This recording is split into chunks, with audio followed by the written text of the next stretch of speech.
Es esmu sarežģīta, interesanta, tieša, un man patīk teikt to, ko es domāju. Tā nu tas ir. Man patīk klausīties cilvēkos. Šķiet, ka manī mīt kāds zvērs.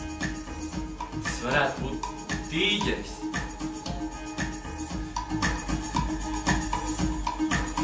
Rūdī! Mani sauc. Tur varētu būt interesanti, jāiet skatīties. Bērnības spēlēs es ļoti gribēju būt princesi, bet parasti es biju kašķējs, jo gudrākie piekāpjas. Tagad es vairs nepiekāpjos.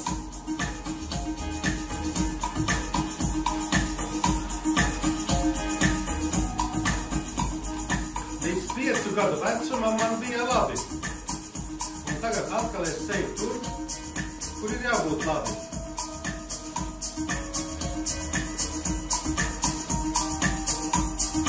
Es priecātos, ja ziedu vietā man uzdāvinātu dasu. Neatteiktos arī no speķa. Reizēm es jūtos kā liels ideju virknis. Kur tās rodas? Tas vienkārši atlido pie manis.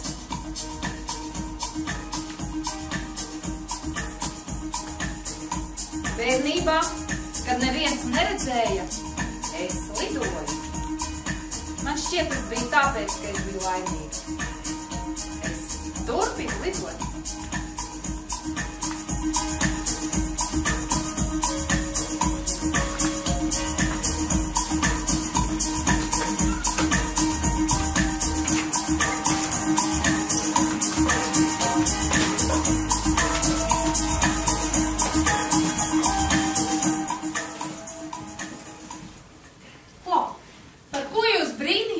Kad bijāt mazi? Man brīnums, man šķiet, bija Ziemassvētku vecītis, kurš nezina, kāpēc mūsu mājās ieradās ar vectētiņu zābakiem. Un vēl man nebija skaidrs, kāpēc Ziemassvētku vecīšiem vienmēr ir vajadzīgs plāsmasas deguna aizsargs. Bet mans bērnības brīnums bija tā jēriņa parādīšanās kutī. Es nekādi nevarēju saprast, kā viņš tur uzradās. Līdz visbeidzot vectēvs man pārliecināja, ka viņš atskrēja no meža. Kaleidoskops.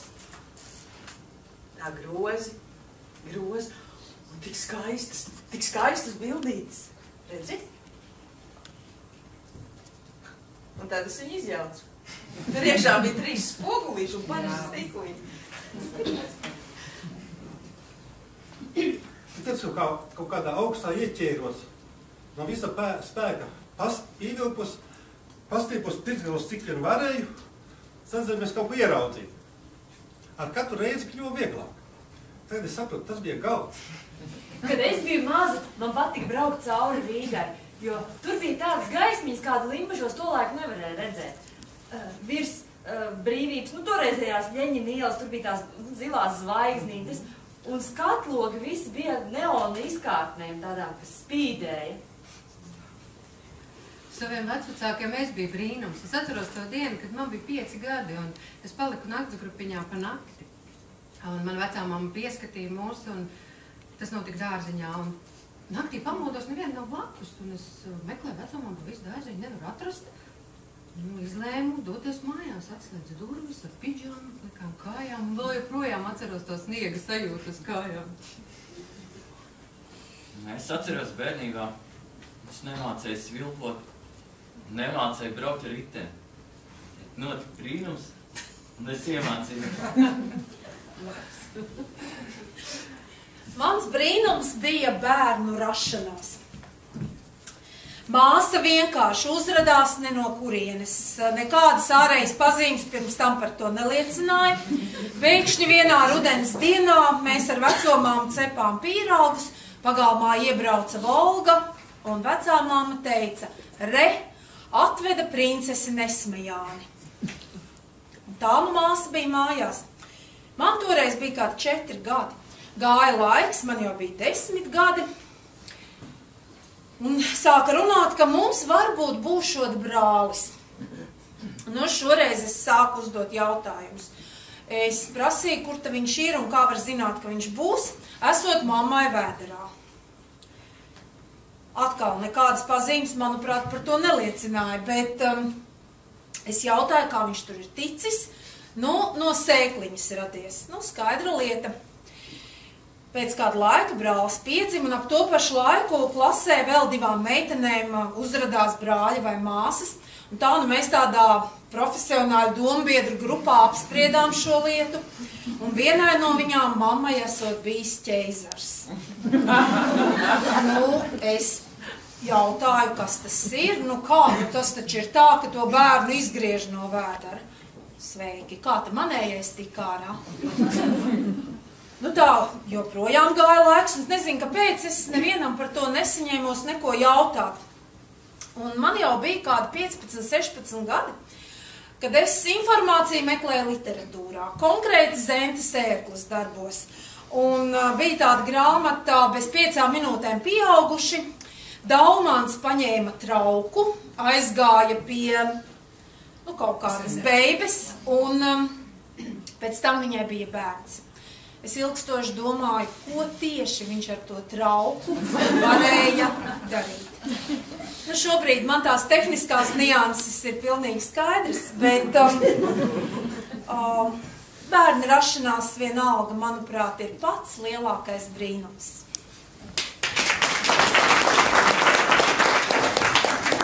Mana ģimene bērnībā nolēma, ka es uz bērndārzu neiešu. Patiesībā tā bija man lielā loze, jo pie vecās mātes un vecā papa dzīvojot, es jutos kā dieva ausī.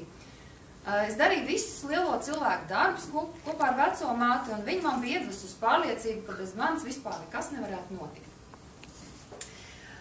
Kad mēs gājām uz dārzu ravēt, tad es biju tā, kas uzdeva visu laiku jautājumus, un vecā māte man atbildēja, bez manis vispār ravēšana nebūtu varējusi notikt. Kad viņa sēja, stāvēja blakus ar sēklu paciņu. Kad viņa cep kūciņas, tad es biju tā, kas lika marmelādes gabaliņus. Un ja kāds gabaliņš bija tā nepareizāk nogriezts, tad es biju tā, kas apēda tos gabaliņus. Un tad, kad vecā māte gāja pastaigāties vai kaut kur darīšanās pa ielu, tad viņa bieži satika draudzenes. Un man bija jāstāv godīgi blakus, jāklausās, kā viņi sarunājas. Un tad mēs atnācām mājās un pārunājām visus ielas jaunumus. Bet pats lielākais darbs mums bija gaidīt mājās veco papu. Vecais paps nāca mājās vienmēr vienā tajā pašā laikā. Es ik pa laikam piegāju pie leduskapja, paskatījos, cik rāda pulkstenis, kas stāvēja uz leduskapja. Man šķiet, ka tieši gaidot veco papu, es arī iemācījos pazīt pulksteni. Tad, kad viņš pārnāca, es viņam palīdzēju vienmēr noģērbties. Es noņēmu viņa bereti, noliku uz krēsla, paņēmu viņa kurpes un noliku aiz aizkariņa.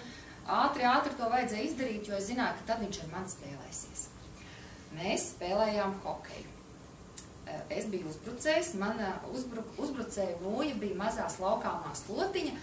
Viņš bija aizsargs, un viņa aizsarga nūja bija malkas pagali. Tad viņš sēdēja uz mazā beņķīša, kas bija vārti, un aizsargāja vārtus, un tad, kad es iemetu ripu, tad viņš vienmēr izlikās, ka viņš pārdzīvo. Ja mums bija 10 ripas jāiemet, un tad vecā māte teica, viss jānāk vakariņās. Vecais paps, kad ēda, viņš nekad nerunāja, viņš lasīja lielu avīzi. Un es tā skatoties domāju, ka tad, kad es izaugšu, es arī noteikti ēdot lasīšu avīzi. Jā, bet īpaši es veco papu gaidīju mājās tajās dienās, kad manai mīļajai Lellei, kas man bija gandrīz kā bērns, bija roka izlūzusi, jo es velkot jaciņu, kaut kā netīšām to regulāri izlauzu. Un neviens neprata salabot, tikai vecais paps. Un tad es stāvēju jau pie durvīm ar Lelli vienā rokā, ar to roku otrā un gaidīju viņu, kad viņš man to lellīti salabos. Viņš paņēma Lelli un teica, jāved pie daktara.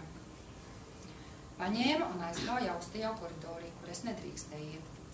Tad no es aiz durvīm stāvēju, tā pie sevis domāju. Noteikti jau tas vecais paps pats to Lelli salabo, viņš taču prota visu. Bet tomēr ar vienu prātu tādu mazāko daļiņu es prātoju, tur ir kāds dakters, kas palīdz tai Lellei kļūt veselai. Man šķiet, ka tā vecais poks man mācīja ticēt brīnumiem. Bet tagad man brīnums ir maz bērniņu piedzimšana. Cik ļoti nevarīgs un tajā pašā laikā stiprs un spēcīgs viņš ienāk šajā pasaulē. Un cik ļoti atdevīgas ir viņa rociņas, kad mēs tās vāžam tajās jaciņās un džemperīšos. Un patiesībā, kad tā mazā bērniņa plaukstiņa pieskaras man vaigā, izzinot pasauli, man ir tāda sajūta, ka pati laimes māte man ir pieskārusies. Vai tas nav brīnums?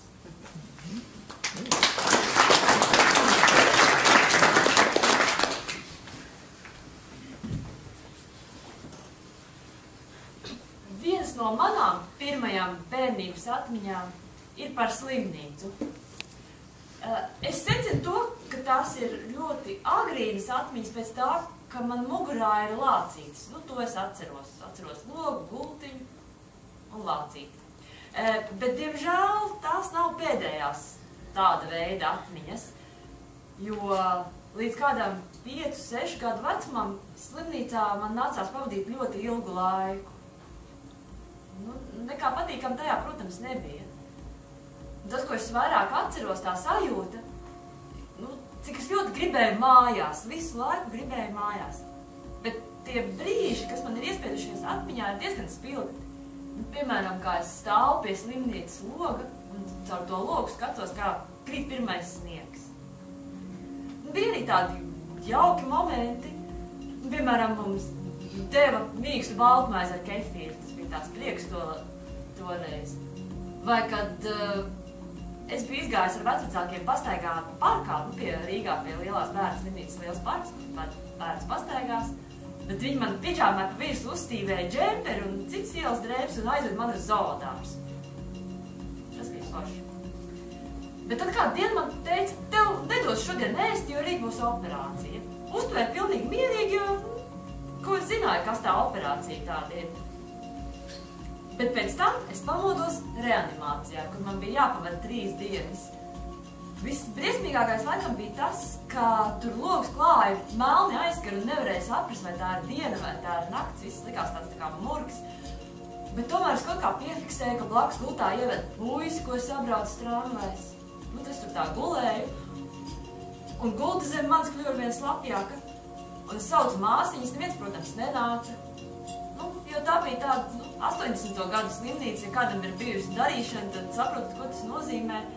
Un atbilstoši standarti aprūpes. Tur nekāda dakteru klauna tūmā nebija, teiksim tā.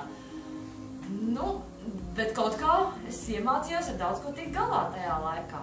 Piemēram, man ģimene bija pārsteigta, ka kaut kādā, man arī bija kādi 5 gadi, ka viņi pēkšņi secināja, ka es ļoti labi saprotu krievu valodu. Tas laikam bija ļoti svarīgi izdzīvošanai slimnīcā, kur tā bija tā saruna valoda ikdienā. Jā, un vēl ir kaut kādas tādas lietas, ko man liekas, es caur šo pieredzi esmu ieguvusi. Ir vēl viens tāds brīdis, kurus atceros arī spilgti, lai gan nekas nenotiek. Ir tumša nakts, es guļu savā gultiņā, nevaru aizmigt un skatos tur ārā aiz loga. Laikam skurstenis tāds, un tajā skurstenī tāds sarkana gaismiņa deg. Es tā kā guļu un pie sevis kaut ko domāju, un tajā brīdī, skatoties to gaismiņu, domāju par to, tā gaismiņa ir mans vienīgais tā brīža kompanjons un kaut kāds atbalsts. Jā, man liekas, tā es iemācījos kaut kā būt viena ar sevi, nebaidīties, palikt viena ar sevi. Tad man vēl tā dīvaina īpašība, ko esmu domājis, no kurienes tas tā, ka es tikpat kā nekad neapvainoju. Un tad es domāju, ka varbūt arī tas nāk no tā slimnīcas laika, jo tur jau varēja apvainoties vai neapvainoties, uzmest lūpu, nebija jau neviens no kā tur varēja kaut ko panākt vai sagaidīt, jo, lai cik bieži ģimeni man apciemotu, viņi nevarēja būt klāt visu laiku. Jā, un man liekas, tas tagad man palīdz, ka pieņemt apstākļus tādus, kādi tie ir, un kad ir lietas, ko tu nevari mainīt, un tikt ar tiem galā. Jā. Arī mans stāsts būs par tā laika sistēmu un apstākļiem, kas valdīja. Mācījos 1. klasē. Tā bija kā lauku skoliņa. no skolas līdz mājām bija kādi 3 kilometri caur mežu gājiens. Tad apstākļi spied, bija jāpaliek internātā. Internāta bērniem ziemā bija iespēja baudīt ziemas priekus, jo aiz skolas bija kalniņš. Mēs varējām tur braukt ar slēpēm un ragavām. Es paņēmu ragavus, biju jau gatavu braukties lejā pa kalnu. Nu, nekur tālu netiku, tikai līdz tam zēnam, kas ramšājās ar slēpēm augšā pa kalnu. Kā tas gadījās, kā ne, bet šī zēnas lēta nūjas asais gals trāpīja man acī. Vispilgtāk atminos to siltumu plaukstā un to izbīli, kad es kliedzu. Man acis tek ārā. Bet pretī dzirdēju diezgan skaļu skolotājas kliedzienu, beidz kliegt, tev nekā tur ārā netek. Un tad ar sabiedrisko transportu es tiku nogādāt pie ārsta. Kā redzat, veiksmīgi, acis man ārā neiztecēja. Ārsts man tur salīmēja, aizlīmēja visu cieti. Es ar tādu cerību, kad es došos mājās pie mammas, man par lielu izbrīnu, mani aizved atpakaļ uz skolu, un tā un es tur internātā nodzīvoju līdz nedēļas beigām, un tad es devos mājās. Ierodoties mājās, mamma bija ļoti nobijusies un pārsteigta par mani izskatu, jo viņai par šo atgadījumu nekas netika paziņots. Atveseļošanās periods bija diezgan garš, un man par piemiņu palicis klases fotopavasarī, kur tāds mazs kuķēns ar zilu sakampušu aci. Bet, nekās tā, es arī turpināju mācīties. Atminos kādu dienu, ļoti sāpēja vēders, sūdzējos skolotāju par to, ka man sāp vēders. Skolotāja teica, tu vari doties mājās. Tā, es raudādam ar sāpošu vēderu čāpoju caur mežu līdz mājām. Mājās nokļuvus, es ļoti ātri tiku nogādāta slimnīcā uz aklā zardas operāciju. Tā, es turpināju vēl joprojām mācīties, tai pašā lauka skolā. Jau bija 8. klase.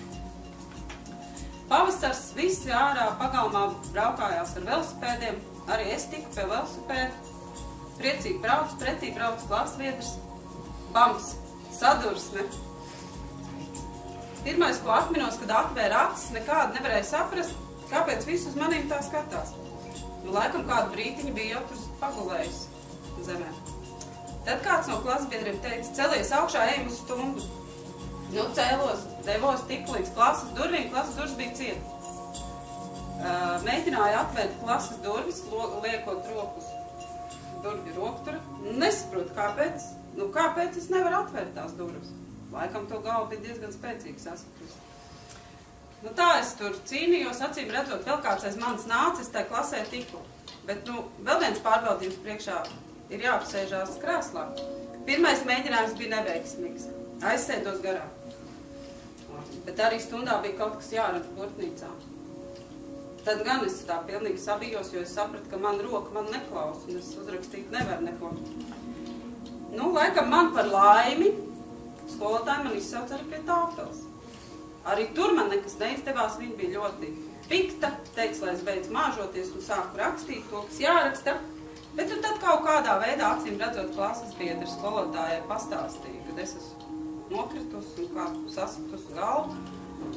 Teica tā, tu ej paguli internātā, tad, kad ies autobus uz mājām, tad tu varēsi braukt mājās.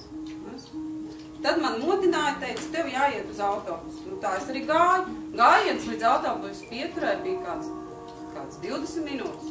Kā es aizgāju, neatminos. Mājās tiku, aizgāju gulēt. Mamma bija vēl darbā. Tad, kad mamma atnāca mājās, viņa man pamodināja, jautāja, kas ar mani noticis. Es teicu, man ir jāatpūšās, man ir jāpaguļ, jo man rītā ir jādodas uz sacensībām. Sacensību vietā es dabūju slimnīcu. Tā. Un ja es ar šodienas acīm paskatos uz to mazo brašo skuķēnu, un es viņu abrīnoju par to, ka viņi to visu izturēja. Un manuprāt, man no tā mazā skuķēna ir tāds apslēpts spēks. Lai cik smags būtu kritiens, tomēr iztaisnoties un doties tālāk.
Es biju kādā 5. 6. klasē. Skolā bija tikšanās ar dzejnieku. Pēters Zirniņš, ja nemaldos. Un mēs jau zinājām, ka pēcpusdienā tā tikšanās būs. Un visu stundu laiku es biju pārliecināta, ka es iešu un dzīvs dzejnieks, tas taču ir interesanti. Un spurtam skrienam lejā pa kāpnēm un jau ies uz zāli un pie ārdurvīm savu skolotāju. Uz pasākumu jāiet obligāti. Kā obligāti? Kā obligāti? Es pati gribēju iet, tagad jāiet obligāti. Un mēs kaut kā tā vietā, lai dotos uz zāli, visi izlecām pa fiskultūras ģērbtuvi logu. Un kāpēc? Laikam vajadzēja protestēt. Es gan īpaši neprotestēju. Es jums pastāstīšu par savu pirmo pieredzi ar pliku vīrieti. Labi, tā nebija gluži pirmā pieredze, jo man ir mazāks brālis. Es zināju, ka viņam ir puļķītis, kā to mūsu ģimenē sauca. Un, es to biju redzējusi. Man bija kādi gadi 14, 15. Es biju nolēmusi kļūt par ārsti un kopā ar citiem klases biedriem piekdienās strādāju slimnīcā.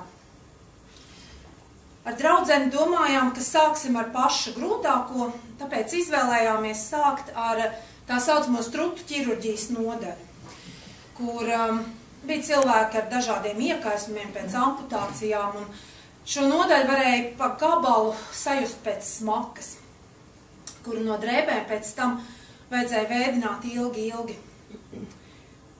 Bet tur bija arī labās lietas, mums bija brīnišķīgi balti halātiņi. Mēs izskatījāmies ļoti, ļoti skaistas, un onkuļi mūs sauc par māsiņām, kaut arī īstenībā mēs bijām sanitāri izpalīdzes. Tuvāk pie lietas. Tātad vienā dienā sanitāri mūs izsauc un saka, ņemiet spaini un lupatu, te ir jāsakopja, tas atkal ir apkakājies.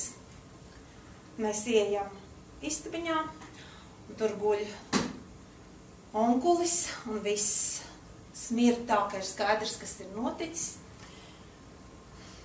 Mana klases biedrene teica, ka viņa to nevar izdarīt, un ka viņi vienkārši to nevar. Sanitāri stāvēja blokām un bļāva. Svолочь ты такой, скотина, опять обделался, сколько можно? Es paņēmu cimdus un ķēros klāt. Kā šodien es atceros to palagu un to mirkli, kad man to palagu vajadzēja noņemt. Un tur, tas nebija nekāds puļķītis, tā bija tāda sūdaina desiņa. Un es kaut kā nomazgāju veselo kāju. Es kaut kā nomazgāju to, kas bija palicis pāri no amputētās kājas. Un tad man vajadzēja skarties klāt tam, kam es nekad nebiju skārusies klāt, es pat nezināju, vai to vispār var darīt. Bet, tā kā kaut kā to visu tīru vajadzēja dabūt, tad es to arī izdarīju. Man liekas, ka tajā vakarā es aizgāju mājās citādāk nekā no rīta. Nekādu šausmīgu traumu tas uz mani nav atstājis, bet tomēr, ja es tā šodien skatos uz to meiteni, man gribas viņai teikt, nav tev vienmēr jādara viss, ko neviens cits negrib darīt. Man arī ir stāsts par, zināmā mērā par skolu, bet šoreiz ne kā par skolnieci, bet kā par jaunu skolotāju. Es biju skolā nostrādājis pirmos 4 gadus un bija pienācis mirklis atvadīties no saviem mazajiem mīluļiem. Un vecāki teica, ka jāsarīko balle, un tā mēs arī darījām. Viņi teica, skolotāji, jūs vienmēr rūpējāties, tagad mēs sarīkosim stāfetes, rotaļas, spēles, un jūs vienkārši atpūtieties. Un tā arī notika. Pienāca diena, zāle bija izrotāta, visi smējās, visi jutās omulīgi. Es varēju pieiet šoreiz pie katra vecāka un pārrunāties, pārmīt kādu vārdu. Un tad kādā brīdī pie manis pienāca kādu skolnieku vectētiņš. Viņi pēdējā laikā audzināja savus mazbērnus, jo mamma bija aizbraukusi uz ārzemēm strādāt, pelnīt naudu. Aivar, tu man ļoti viņu atgādini. Nāc. Viņš smaidīja tieši tāpat kā Aivars. Tieši tāpat. Viņš pienāca, viņš teica, skolotāji, jums sirsnīgs paldies par visu, ko jūs esat darījusi mūsu mazdēliņa labā. Un es viņam tā samulstu, un es saku, bet tas jau ir mans tā kā pienākums. Un es, protams, priecājos, ka jūs arī esat apmierināti ar visu. Bet viņš teica, skolotāji, mēs gribam īpaši jums pateikties. Mēs gribam uzaicināt jūs uz kafejnīcu uz svētku pusdienām.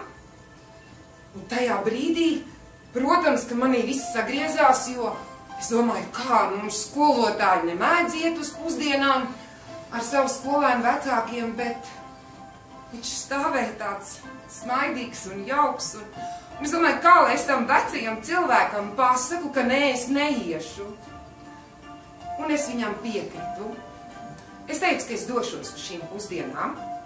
Viņš piebilda, ka man nekur nebūs jāiet, viņš atbrauks ar mašīnu man pretī un aizvedīs uz kafejnīcu. Un tā arī notika. Pienāca šī diena, un man pagalmā ieripoja sarkana mašīna. Manuprāt, Žigulis. Mums vajadzīga mašīna. Mēs šoferis, mēs šajā pusē. Es iznācu ārā no mājas un ieraudzīju atkal omulīgo vectētiņu, kurš smaidīja.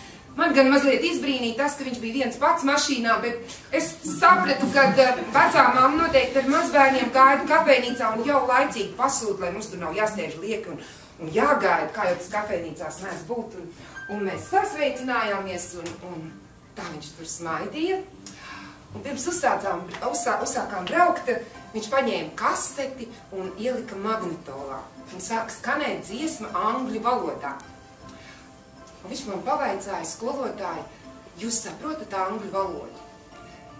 Es tajā brīdī sapratu, ka viņš gribēs, lai es viņam iztulkoju dziesmu, un tad es ļoti atvainojos, un es teicu, ka tās angļu valodas zināšanas man nav tik labas, un es, diemžēl, nevarēšu visu dziesmu iztulkot. Viņš man teica, neuztraucieties. Es jau mazdēlam pavaicāju, par ko ir dziesma. Kā tev šķiet, Aivar, par ko bija dziesma? Dziesma bija par mīlestību. Kā tu uzminēji? Jā, dziesma bija par mīlestību. Brauciens mums nebija īpaši garš. Kafejnīcai nebija tālu.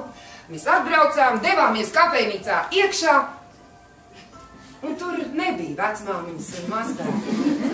Un tajā brīdī es sapratu, ka es esmu uzaicināta uz randiņu. Ziniet ko? Lai kā man varbūt vajadzēja dusmoties, ka šis vecais vīrs man bija uzaicinājis uz randiņu, jo man bija tikai 20 un drusku, es nespēju uz viņu dusmoties. Nu, kā lai es dusmojos uz tik omulīgu vīru? Viņš gan mēģināja man zvanīt vēl ilgi uz māju, bet es tā ļoti pieklājīgi viņam centos pateikt nē. Paldies, tev, Aivar!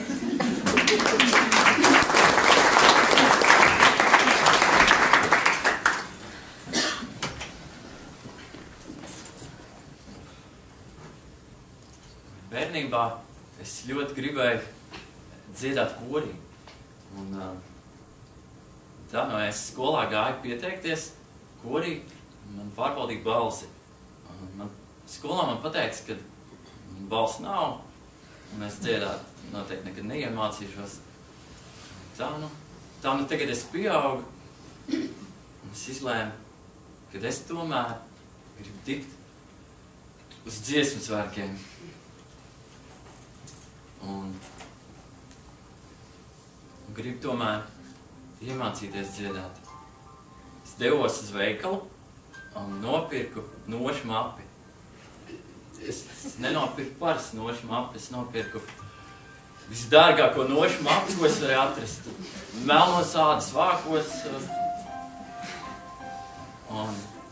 Bet tomēr notis es tāpat nezināju, kaut arī nopirku to nošu mapi. Un es izdomāju, es došos mācīties spēlēt klavieres. Devos uz klavieres stundām, un vienīgais, ko es iemācījos, ir Latvijas himna. Un es māku nospēlēt Latvijas himnu. Nu, es tomēr pieteicos 3 koros. Man pieņēma visos 3.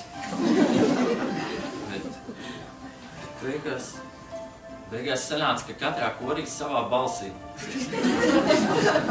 Vienā korī es dziedāju tenorā, otrā es dziedāju baritonā, un trešā korī es dziedāju basā. Un šajā korī, kur es dziedu basā, ir šādi koras sadraudzības pasākumi ar sieviešu koriem.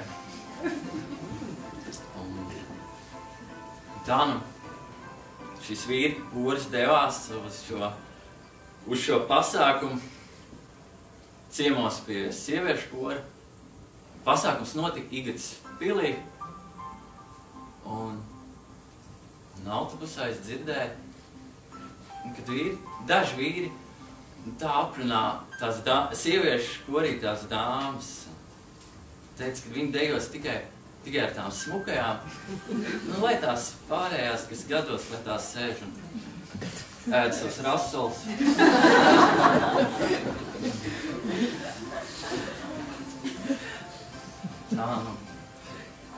Tā nu es izlēmu, ka es dejošu ar visām. Man tam bija trīs iemesli. Tas likās negodīgi pret dāmām. Un es biju dejojis arī 4 gadus balss dejās. Un man bija jauns deju kurps. Tā nu es nodejoju šai ballē 26 dejas. Katrai dāmai veltot vienai. Pēc kāda laika es uzzināju, ka šīs sieviešu kora dāmas bija pazvanījušas uz rādio un pateikušas, tā ir bijusi labākā balva viņa mūžā.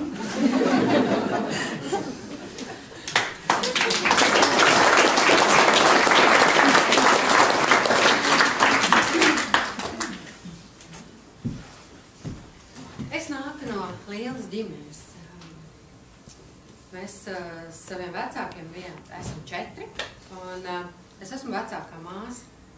Man ir 2 jaunākas māsas un brālis. Viena no māsām man sēž arī kaut kur tepat. Nu jā. Un bērnībā, kā jau īstenībā dažādi, mēs bijām, kā jau daudz bērnu, mums bija daudz arī spēļu un rotaļu, bet arī bieži vien mēs ļoti ķīvējāmies, strīdējāmies un arī pat reizēm kāvāmies. Bet bija arī reizes, kad es dziedāju, man vienmēr ir paticis dziedāt, un es arī dziedāju tos saviem brāļiem un māsām. Es tik nezinu, vai viņi atcerās. Un šodien tas stāsts mans vairāk būs par māsām, par 3 māsām, par mums. Un es gribu pasaukt palīgā meiteni Sandra un Lūta, man palīdzēt. Un tas... Un es dziedu, kā jau mēs kā 3 māsas bijām, tad man kaut kā vienmēr pielipa klāt tās 3 māsu dziesmas. Un latviešu populārā tas ir diezgan daudz. Un vienu no tām es gribu nospēlēt un nodziedāt kopā. Nu, tā kokla man ir tāda kā jauna lieta, ko es vēl mācos, tā kā es mēģināšu, kā man sanāks. Jūs man palīdzēsiet 3 māsas. Ja?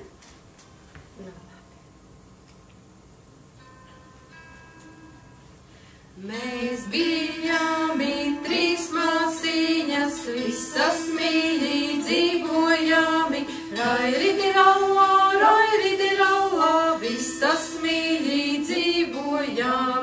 Sēdzām vienu villainīti, likām vienu vainādziņu, rairidilallā, likām vienu vainādziņu.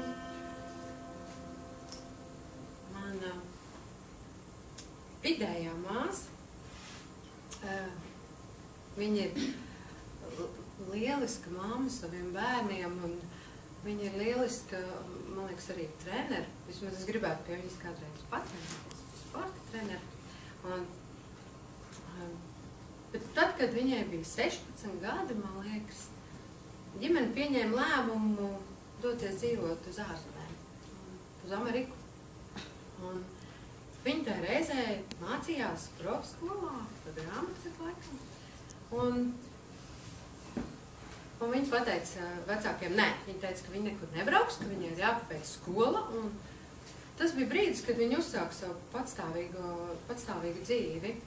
Un man liekas, ka tas bija ļoti drosmīgs lēmums tajā vecumā un to, ko viņa izdarīja. Jā. Un mana otra māsa, mazā māsa, es viņu saucu par mākslinieci. Man viņa liekas tāda mākslinieciska, viņa arī glezno. No bērnības es viņu tā esmu sajutusi kā tādu māksliniecisku būtni. Tajā laikā, kad ģimene devās uz ārzemēm, viņai bija 11 gadi. Un viņai bija jābūt drosmīgai. Viņai bija jāiemācās svešu valodu, jāapgūst Ņujorkā ar visiem tās likumiem, noteikumiem un dzīvi. Un viņa vēl joprojām ir drosmīga, jo viņa vēl joprojām tur dzīvo un strādā un mācās. Jā. Tajā laikā es jau biju prom no ģimenes. Es vairs jau nedzīvoju, man jau bija sava ģimene. Nu, ko tur stāstīt, uzdziedāsim vēl mazliet. Ja?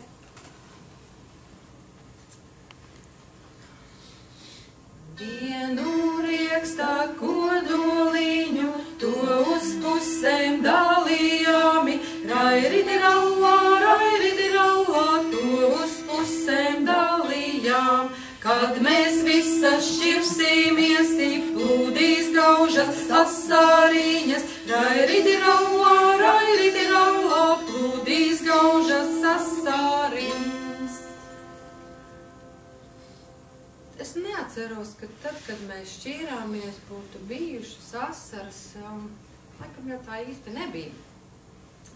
Bet šobrīd gan es bieži par viņām domāju un ilgojos pēc viņām. Un Ar vidējo māsu mēs reizēm tiekamies, bet ar jaunāko mēs sazinamies, sūtam video un stāstam vienai par otru. Paldies, ka palīdzējāt šodien izstāstīt. Bet ja par mani, kā par 3 māsām, drosminiecēm, tad arī man bija laiks, kad es savu drosmību. Es atceros, man bija 13 gadi. Un tā bija kā parasta diena. Man kaut kas bija mājās jādara. Vai man bija suns jāved, vai jākārto māja, kaut kāda ikdienišķa lieta, bet es teicu, ka es to nedarīšu. Un auģu tēvs man teica, ne, tev tas ir jādara. Un viņš bija tāds stingrs, un viņam bija tādi stingri noteikumi, un es teicu, ka es to nedarīšu, un man tas nelikās taisnīgi. Un viņš tādā stingrākā balsī teica, ka tev tas ir jādara. Un es jūtu, ka nē, man tas nav jādara, un es protestēju. Un tad es viņa acīs redzēju tādu dzirksteli, un parasti tas nozīmēja, ka būs pēriens. Un viņš arī teica, tu dabūsi, ja tu neizdarīsi tā lieta, kas tev ir jādara. Un parasti, kad es biju neklausīga, mani bieži nopēra. Un šajā reizē es sapratu, ka es ļoti baidos, un es skatījos uz viņu, un man bailes bija milzīgas, bet kaut kas manī izauga lielāks par šīm bailēm. Es saņēmu noteikti visu drosmi, kas man tajā brīdī bija, un es nenormāli kliedzu tā, cik spēka, un es kliedzot teicu, ja tu man vēlreiz pieskarsies vai iesitīsi, es tevi nogalināšu.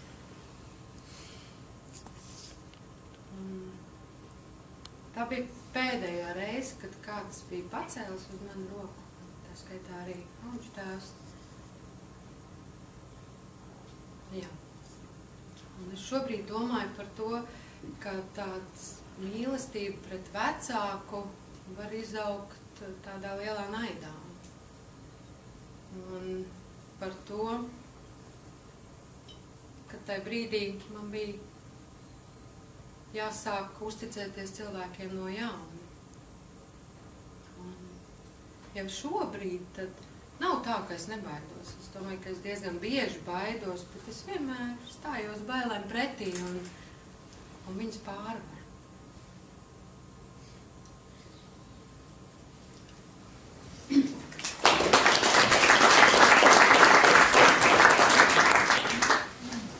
Bērnībā jutos mīlēt.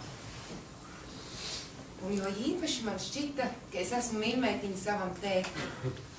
Droši vien tāpēc, ka es biju jaunākais bērns ģimenē. Es atceros, kā mēs reiz ar tēti divatā braucām ar autobusu uz Igauniju pie vecās mātes. Man uznāca miegs, un es ieliku savu galvu viņa lielajās, raupjajās, sastrādātajās plaukstās, kas mazliet smaržoja pēc tabakas. Un man bija tik silta sajūta. Bērnībā man patīk klausīties pasakas. Mamma man daudz stāstīja pasakas, bet jo īpaši man patika, kad pasaku stāstīja tētis. Viņš gan zināja tikai vienu pasaku par lapsu un vilku, kas āliņģī mēģināja rast noķert zivis. Bet es šo vienīgo pasaku varēju klausīties 10, 100 un pat 1000 reižu, jo galvenais, ka to stāstīja tētis. Es atceros, ka mums ģimenē bija tradīcija vakaros salīst visiem kopā draudzīgi vecā gultā un skatīties filmu. Man bija privileģētā vieta starp tēti un mammu. Un tad, kad es jūtu, ka nāk filmas beigas, tad es aizvēru acis un es zināju, ka tētis mani paņems uz savām stiprajām rokām un nesīs uz gultu. Jā, man patika ļoti daudz darīt, ko kopā ar tēti. Viņš man iemācīja gatavot stabulīti no maza koka zariņa. Mēs kopā gatavojām koka kājas, ar kurām es steberēju pa pagalmu. Man bija pašai savā pagalmā mājiņa, ko tētis bija uzbūvējis no kādas vecas mašīnas virsbūves. Vēl man tētis iemācīja braukt ar mopēdu. Sākumā es pat nemācēju nobremzēt, viņš skrēja reizēm man nopakaļs, kad es noslāpu un vajadzēja iedarbināt, bet tas bija tik jauki. Man ļoti patika arī palikt ar tēti divatā un saimniekot mājās, jo mamma man mācījās neklātienē, un viņai bija jābrauc mācīties, un tā sauc par sesijām. Viņa aizbrauc reizēm uz pusotru nedēļu prom. Un tad es iejutos lielās saimnieces lomā, es varīju ēst un tīrīju māju, ko es ikdienā nemaz tik ļoti labprāt nedarīju. Tas bija lieliski. Un tad pienāca kāda vasara, kad mammai atkal bija jābrauc mācīties. Viņa teica, meitiņa, šoreiz tu nevarēsi palikt ar tēti. Tev tāpat kā brālim un māsēm jābūt būs pie vecmāmiņas un vectētim. Jo tētim būs jābrauc uz Rīgu un tētim būs operācija. Pēdējā laikā viņam kaut kas nebija kārtībā ar veselību un bija jādzer zāles. Un tā tas arī notika. Mēs ar māsu, lielāko māsu, nolēmām aizbraukt tēti apciemot uz slimnīcu. Es kā vēl tagad atceros, viņš tāds smaidīgs iznāca mums pretī un stāstīja, ka viss ir kārtībā, viss ir lieliski izdevies. Vaicāja, kā mums iet pa māju, un mēs stāstījām, kā gatavojamies Jāņu svinībām. Diemžēl tētis vēl nevarēja braukt mājās. Tajā vakarā arī atgriezās mamma no mācībām. Mēs gan vairs nepaspējām otrais uz slimnīcu aizbraukt, bet mēs mammai izstāstījām, ka tētis jūtas lieliski un viss ir kārtībā. Nākamā reizē mamma aizbrauc viena, un tad mājās atbrauc tāda mazliet savāda, jo tētis slimnīcā bija nokritis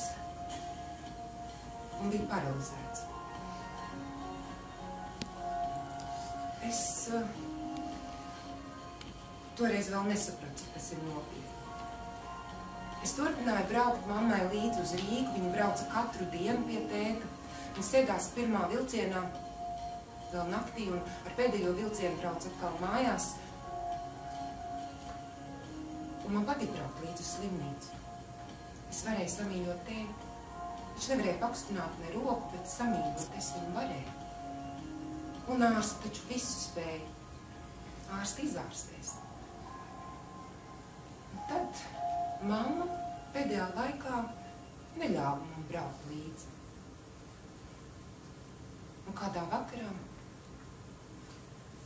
skanēja televizors, es kārtoju māju, un pa durvīm ienāca vectētiņš. Viņš izslēdz televizoru, apsēdināja mani sev blakus un teica, tēta vairs nav. Bet ziniet, mīlums jau nepazūd. Tas pār.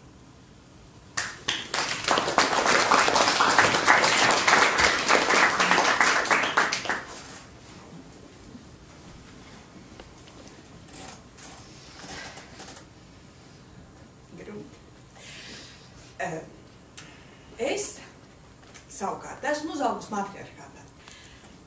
Mani audzināja mamma un vecā mamma. Mana vecā mamma bija kurpnieka meita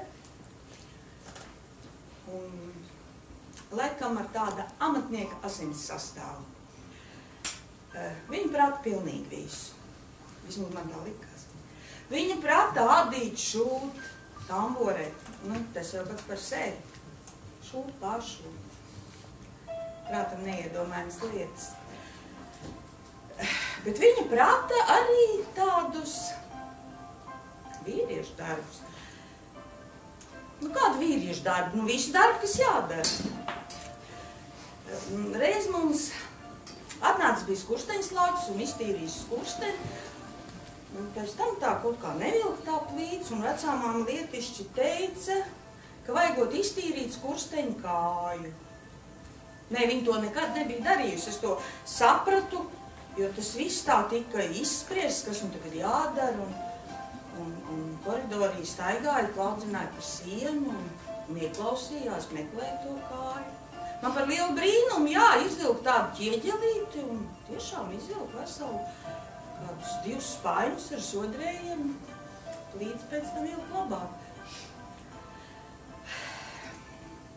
Tad vēl bija citi darbi, piemēram, mums virtuvē bija kaut kāda tāda liela pumpa ar apmetumu izveidojusies, un vecāmām lietiši noteica, te vajag nokalt un tad vajag apmest no jauna.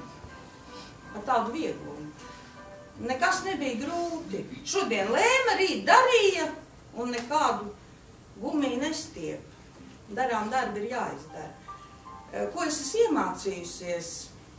Ja redzi mazu caurumiņu, tad caurumiņš ir jāsašuj. Viņš liels nekad netaps. Ja redzi, ka, piemēram, skapīšu durtiņas karājās vienā skrūvītē, tad ir jāpaskatās, kas tur noticis un jāpieskrūvē. Nekad tev nepaliks durtiņas rokās. Uz šī fona arī es tā varēju mācīties apgūt pasauli. Es atceros, nopirkām jaunu televizoru un veco es drīkstēju izjaukt. Es jau vienreiz biju redzējis, atnāca televizoru meistars un atvēra to brīnumu.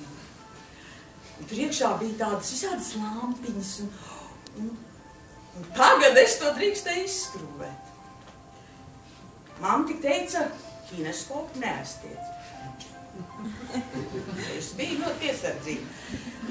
Tur bija tik daudz visādu tādu lietiņu, spuldzīšu, visādas metāliņu un tik daudz skrūvīšu.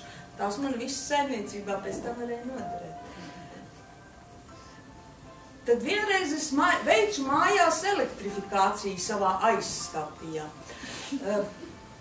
Vajadzēja pagarināt lampiņu, jo gaismu man vajadzēja tur, kur vajadzēja. Un tagad veiklā var nopirkt pagarinātājs visādos garumos. Tad man bija jāsaveido. Vadiņš bija tāds stieniņš un nagliņš, ar ko es to vadiņu piesīju, bija diezgan palielis. Tad, kad es visu to uzparīti ieslēdzu, pirmoreiz izsit korķis. Mēs ar mammu gājām tos remontēt. Es tā varētu stāstīt un stāstīt.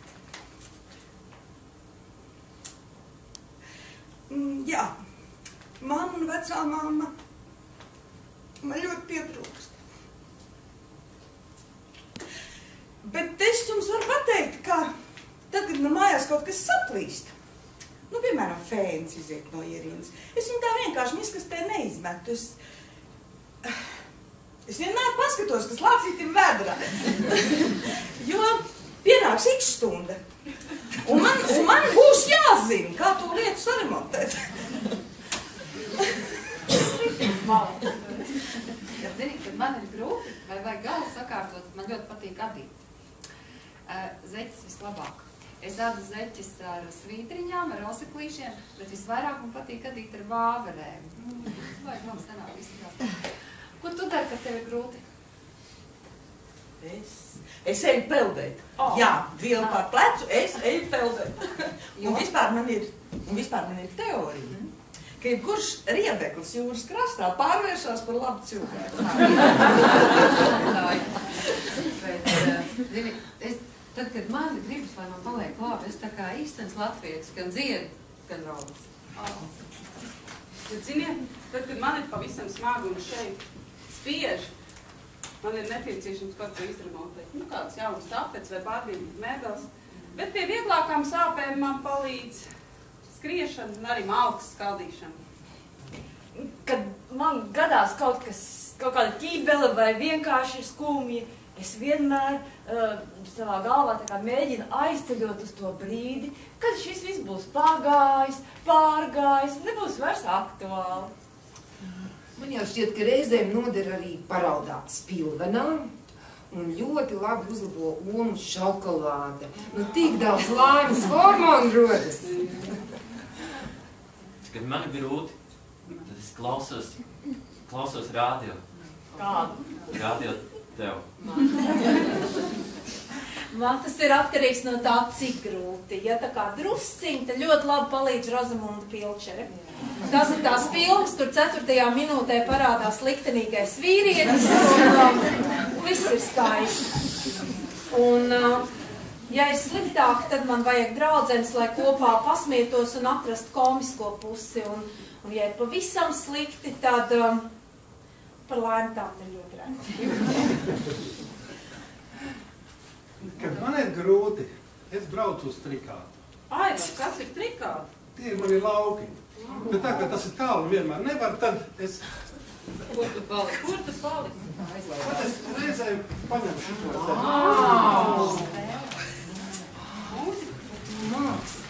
Es nemāku.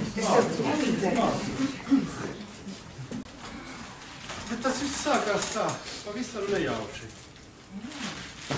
Bija tāds raidījums Dziedošās ģimenes.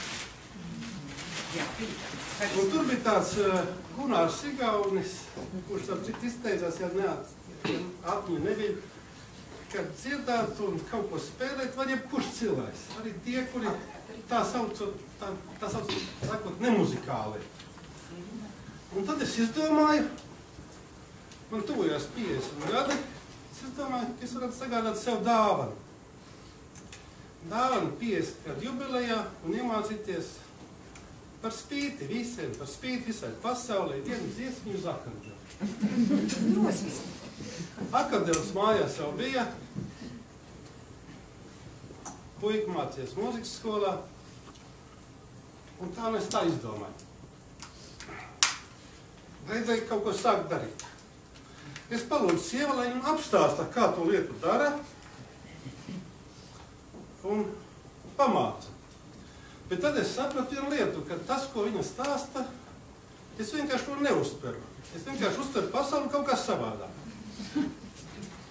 Un palaimies pabūt tajā muzejā, kur Gunāram Igaunim ir tie instrumenti un vēl kur viņš taisa tos instrumentus. Un tur es iegādājos metalofonu. Un uz metalofonām bija nevis tāda klaviatūra vai, bet tur ir kaut kas krāsaini taustiņi.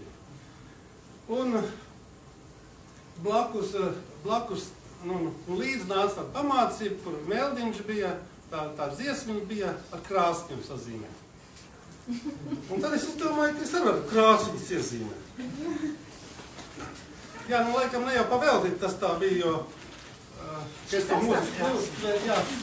jo skolā, kad pirmā klasē mums lika kaut ko dziedāt un tur kaut kas bija jādara, man nekas nesanāca, man sitā vielu kociņu pa galvu un teica, tu nekur nedari. Bet viens vienkārši zēna, tu gribēji pamuļķoti. Nu tā es tagad sazīmēju krāsiņas un sāku vingrināties, jo dāvana jau bija jāsagādā. Es uzzīmēju krāsiņas, te atbilstoši tādā zilā krāsa, to citām sazīmēju krāsiņas taustiņas. Kāpēc vēl garāk, īsāk? Garāks, tad, ja ilgāk jāskan, tad ir garāks. Ja tur bišķi īsāk vajag, tad tā. Vēl es neaizvairs pateikt, ka redziet, tagad skaties uz tām notīm, ja tur ir. Es jau teicu, kad ir jāpaskatās do, jāiemācās do, tad jāpaskatās do uz tā papīra, uz tām un tad tas to jāatrod šite. Tas ir ļoti grūti, tāpēc radās tas krāsīs. Un tā, pēc kāda laika man izdevās kaut ko tam līdzīgi nospēlēt.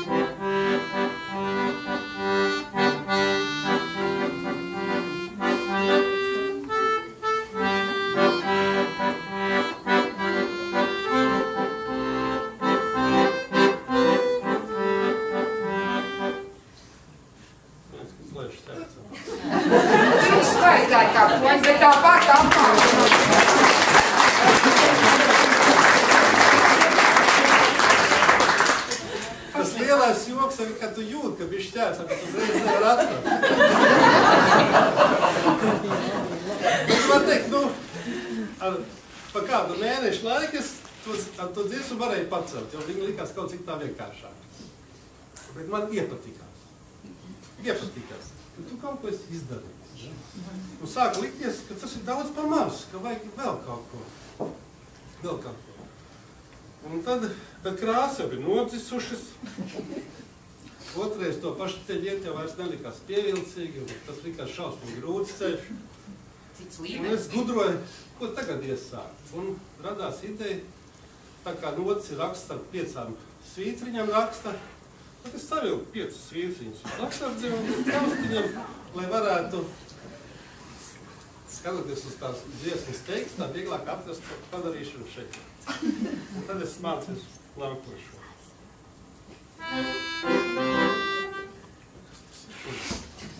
Šodien kaut kā.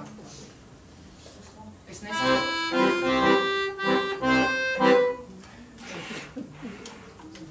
Tas nav Aivars pie vainas, tas ir akordeons.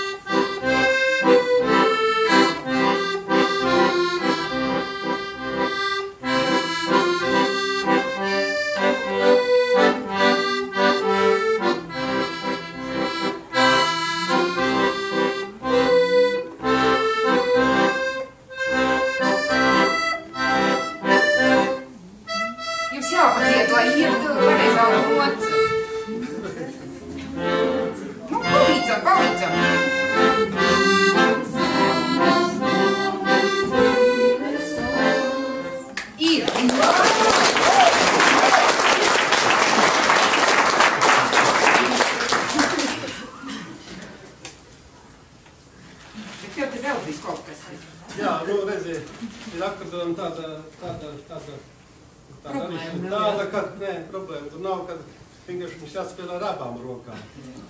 Tā to vienu roku es kaut cik varēju tikt kārtībā ar tām krāsiņām un vēl ar tām svītriņām, tad otru roku tur vispār neko nevar saprast. Ja teicu, ka tur ir dažas bedrītes, kur ir, un tad kaut kur tā rokai jābūt, jā, bet ej, nu saproti, kur tur, jā. Un lai tā lieta būtu vienkāršāka, šitas, jā? Ogulīti, jā. Pie hokeja ripas un... Kāpēc pie hokeja ripas? Nu, redziet, es viņu spēlēju pie klavieriem, un es uzlieku, ka viņi var uz klavieriem, es smuku redzēt, kur man te tā... Šitā? Jā, nu... Tu redzi tagad, es neredzu. Tu regulē. Jā, nu...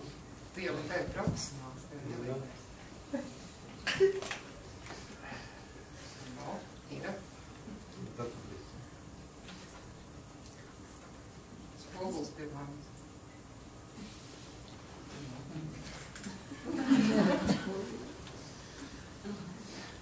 Es mācies labi dzies.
Pirmkārt, tad Rikārdi bija tālu, un tad bija skumji, un lai es secināju vienu lietu, ja tu atrodas arī spēki, neapsēsties pie televizoru, bet paņem akordeonu, bišķi pamēģināt, tad rodas milzīgs prieks. Prieks, ka tu esi kaut ko pārvarējis sevi, kaut ko mēģinājis, un kaut kas sanāk, vēl lielāks prieks. Un nevajadzētu mums klausīties tie, kas saka, ka mēs kaut ko nevaram, ja mums kaut kas nesanāk. Tas, ko mēs varam, nosaka tikai mēs paši.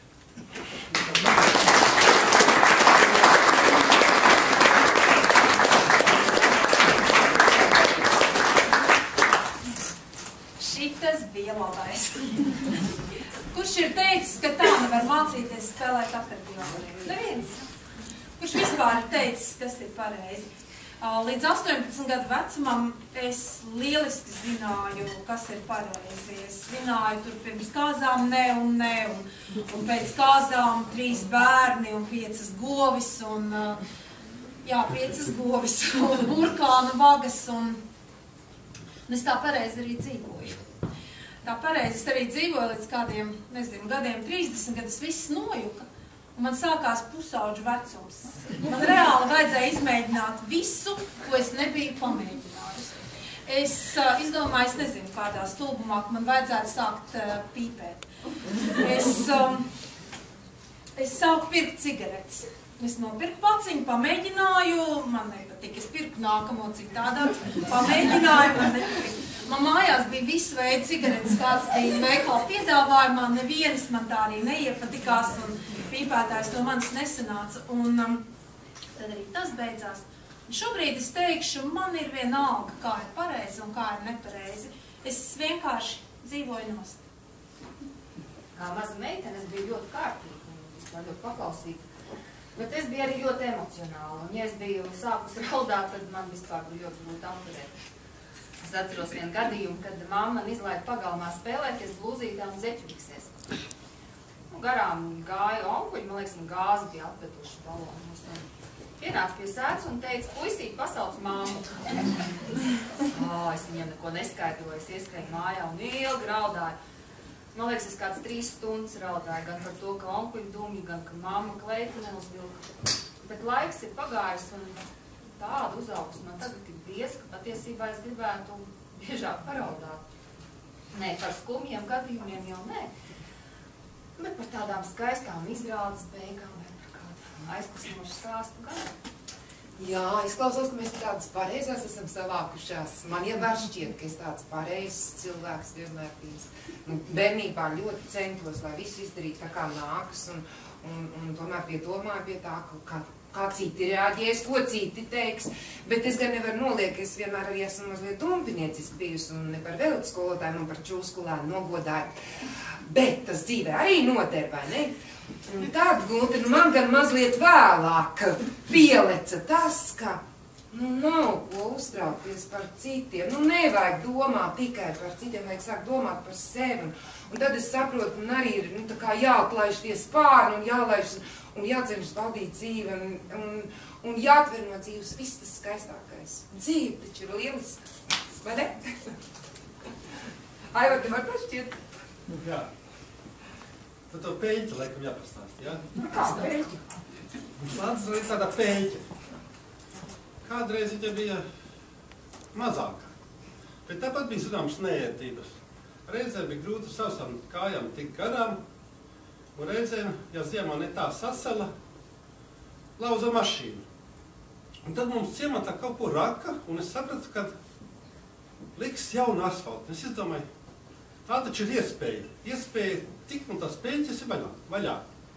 Un es darīju zinām tiem cilvēkiem, kam kāds sakars ar to lietu bija, ka vajadzētu tikt vēl no peļķes. Visi apsolīja. Bet liels bija mans pārsteigums, kad es ieraudzīju, kad uzliks bija jaunais asfalts, ka peļķi kļūsi daudz milzīgāk. Jo jaunais asfalts jau ūdeni turēja labāk nekā vecā.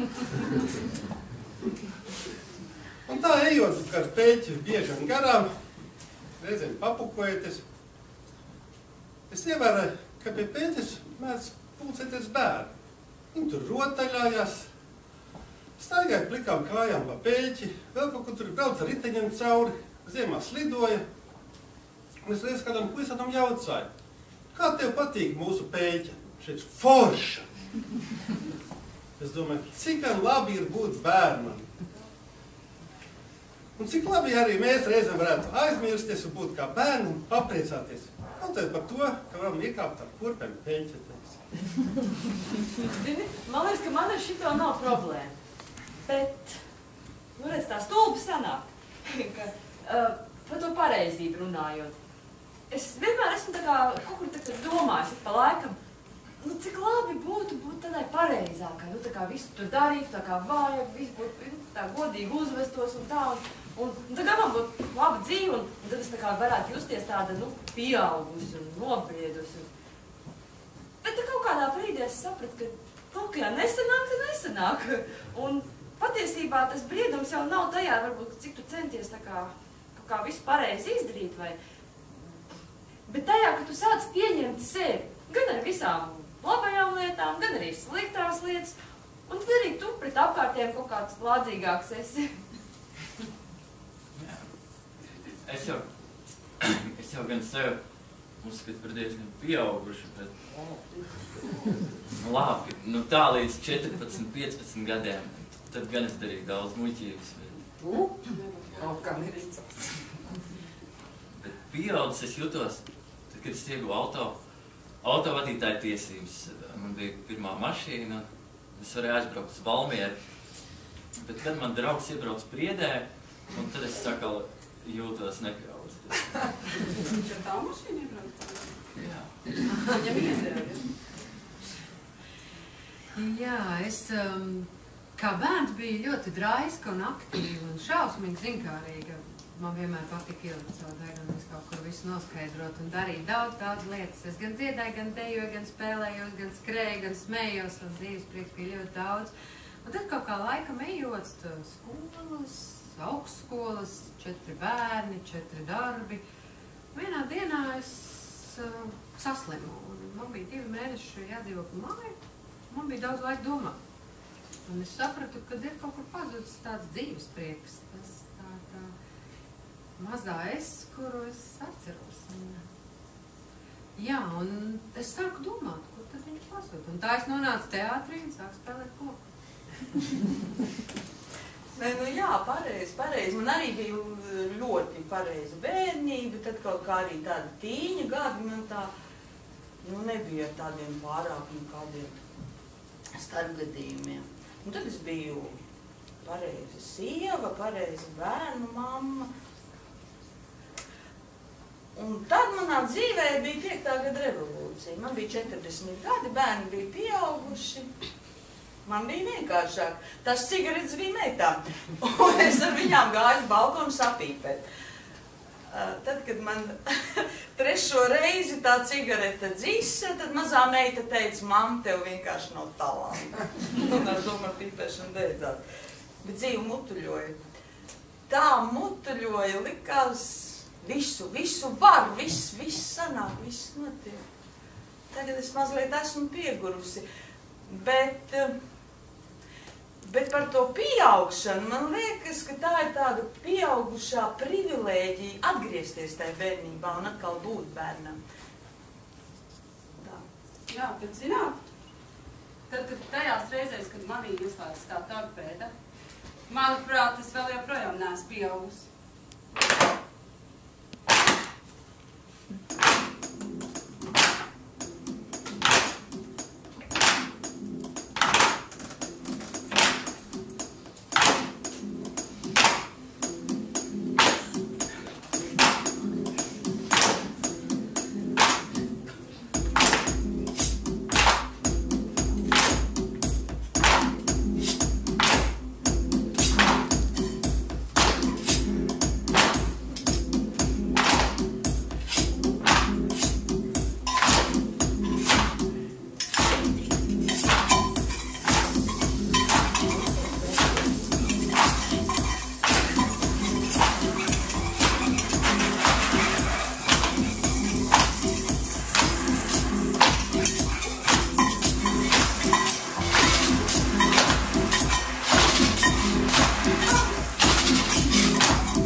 Agrāk sapņi bija tādi rozā, par prīņšiem baltā zirgā. Tagad tie tuvāk zemē nonākuši. Es sapņoju par skaisti nopļautu mauriņu pie mājas un par to, kā es iestādīšu kokus, man būs pašai savs parks. Bet ja es varētu pasaulē kaut ko vērst uz labu, es izskaustu visu postu, vardarbību un ļaunumu, lai visi cilvēki dzīvotu kā skaistā parkā.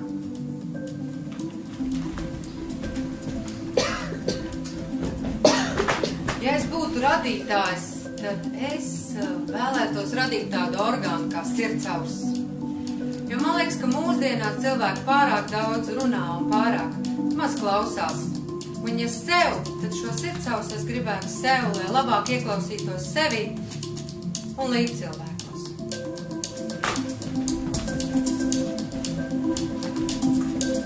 Bet ja man būtu iespēja, es ieviestu 3 dienu darba nedēļu. 4 būtu brīvas. Tad būtu laiks sev. Varbūt tādu kā bērngrāmatu uzrakstīt.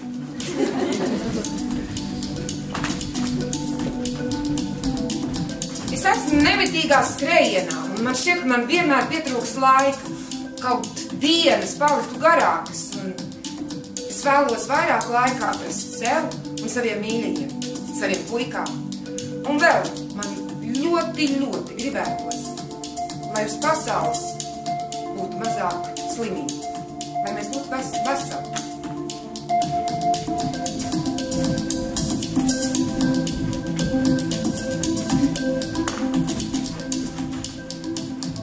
Ja man būtu burvju nūjiņa, es izdarītu tā, lai pilnīgi katru bērnu pasaulē kāds mīl. Un ne tikai, lai viņu mīl, bet lai viņš arī zina, ka viņu mīl. Un sevis vienkārši gribētu sakārtot dzīvi tā, lai es redzētu, kā mainās gada laiki. Citādi šobrīd ir tā, ka Jāņi ir pienākuši, bet es vēl neesmu dzegusi, bet dzirdējusi.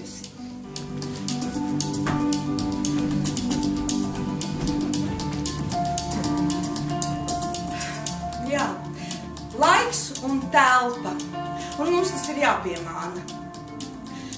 Meitas ir tik tālu, un es nevaru viņas apciemot tad, kad es to gribu, un nevaru viņas pasargāt tad, kad man to vajag. Mums vajag teleportācijas mašīnu. Tad mēs visur būtu klāt, un par visu varētu parūpēties. Nu jā, un arī pati sevi es gribu tādu sargājošu kupolu.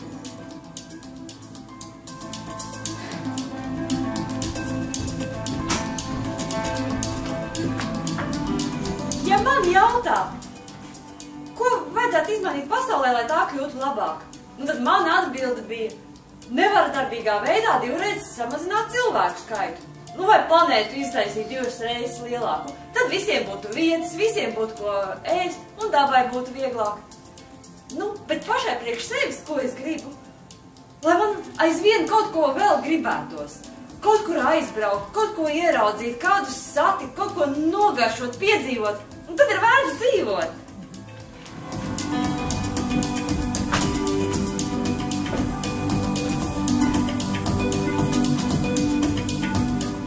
Ja tas būtu iespējams, es no pasaules aizslaucītu prom nevērību un vienaldzību vienam pret otru. Un sevis gribētu tādu līgzdiņu, kas ir nesatricināma, kurā ir siltums, mīļums un miers.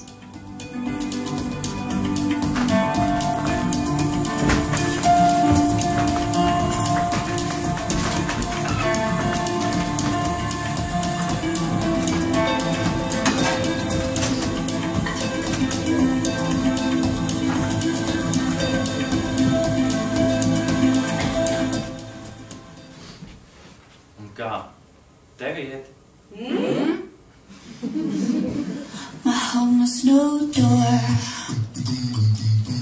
My home has no room.